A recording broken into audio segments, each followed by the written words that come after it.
السلام عليكم ورحمة الله وبركاته. بسم الله الرحمن الرحيم نحمده ونصلي على رسوله الكريم أما بعد. باب بر الوالدين وصلة الأرحام.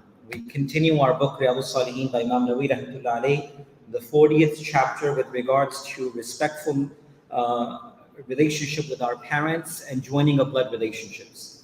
And the hadith for tonight is when al-Mu'mineen Maymuna bint al-Harith radiyallahu anha annaha أعتقت وليدة ولم تأذن النبي صلى الله عليه وسلم إلى آخر الحديث.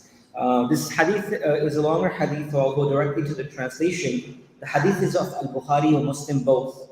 And this hadith is narrated by al-Mu'mineen Maymuna bint al-Harith.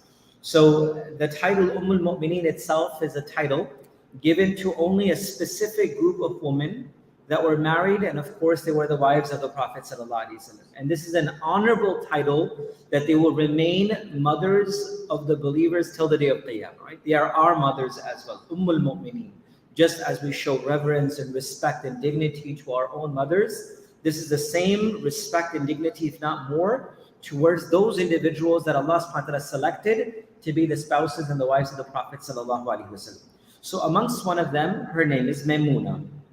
Maymuna bint al-Haritha radiyallahu anha one day set free a slave girl which was her possession without the Prophet ﷺ's permission.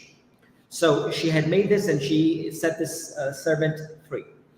Now the Nabi of Allah ﷺ فَلَمَّا كَانَ يَوْمَهَا, when her turn came, which means that the Nabi of Allah ﷺ after Asr Salah every day would go and visit every single of his family, would go and spend some time with everyone.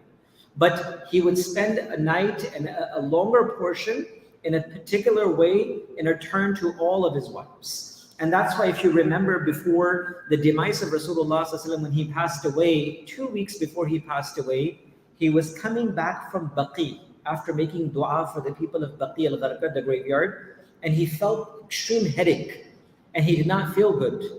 So he came home and he gathered all of his wives and he said, I want to spend the next few days in the house of al-Mu'mineen Aisha radiyallahu anha. I won't be able to move because I'm too sick to move and fulfill the haqq of everyone.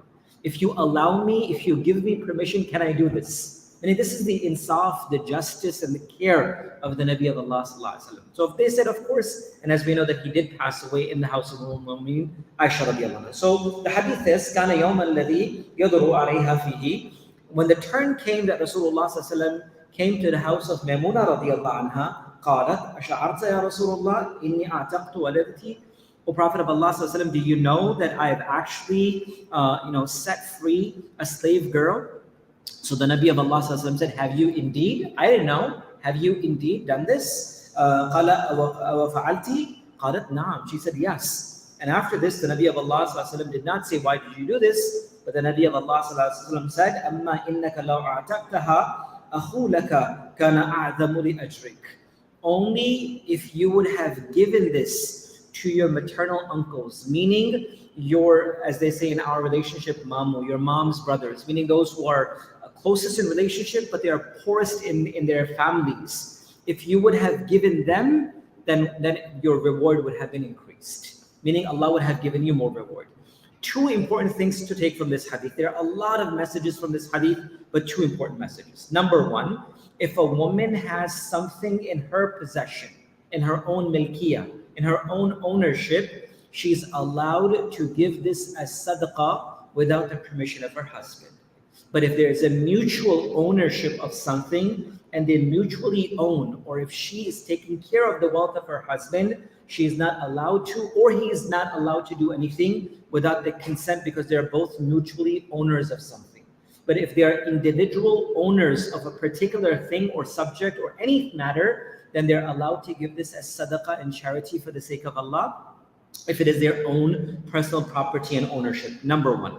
Number two, when it comes to giving sadaqah and charity, look for the people closest in your relationship.